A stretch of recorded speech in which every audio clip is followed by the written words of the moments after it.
Hello YouTube, welcome back. Now I got another amplifier to fix, at least we try. This is actually mine, I had this for 10 years. It's a Yamaha RXV 357. Worked well for over 10 years and lately it's been playing up. I can't really use it and I'll show you what happens. Turn it on and the power comes up, kind of blinks sometimes. Give it about a couple of seconds and the whole thing just shuts down. We'll see. Yep, gone. So yeah, very sad. One of my favorite amplifier. We'll open it up and we'll see if we can fix it. If not, at least we can learn something from it. Okay, let's take the top panel off. Opened it up and things are gonna get messy very quick because once you start ripping out boards, it's hard to see what's what. But anyway, this is the main transformer, obviously, and the standby circuit over there, and this is the main power that creates for the main transistors, the plus and the minus voltage.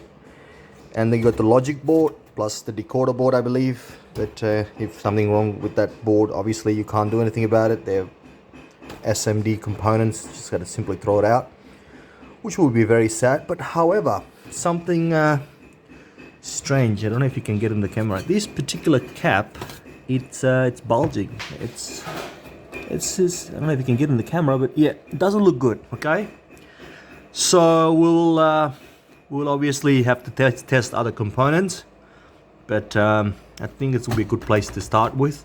By the way, I checked all any shorts on the output side. It all looks fine. Yeah, but this particular board, I think, is the preamp for the main board, because I can see the preamp circuit over there, I think. But let's open this guy up and see if we can find out more about this capacitor. What I thought, it's pretty bad. I got a capacitor plus component tester that tells me the value, but this one is not even detecting this as a capacitor, so it's pretty bad.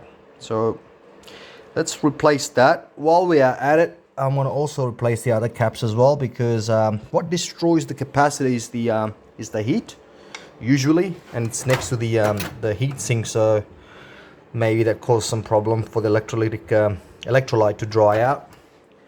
And luckily I have some second-hand capacitors that I salvaged, and also I got some brand new ones. But you know, always good to recycle stuff. The point of fixing this amplifier is not just I don't want to buy a new one, it's avoiding them from ending up going to the landfill, which I don't really like. If you can use it, why not? You know, I don't really need a new one. So let's go ahead and replace this capacitor and see, not just one, but those ones as well. See if it fixes the problem. And if it is, yay. Replace the capacitor, the bulging one. Obviously it had no capacitance at all, so it's obviously a bad one. Easy fix. While I was at it, I also tested these capacitance value. They were fine. So now I haven't put it back together properly, but as you can see, it's everywhere. Turn it on, main on, and it's no longer tripping. So it's a win. Now I'm powering through an inverter, obviously, for a few reasons. If it shorts out, it doesn't put out too much power, so I'm not going to hurt myself. But anyway, as this disclaimer, if you're not comfortable with working 240 volts, please don't do that, because it can easily kill you. So be careful. We turn the amp where it's supposed to be. That's my setup. It's hooked up, and let's play.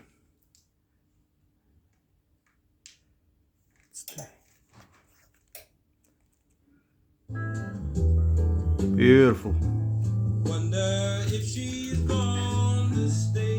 Yay! Epic win. Thanks guys. If you liked the video, please leave a like, subscribe to my video, and thank you. Until then, see you soon. Bye.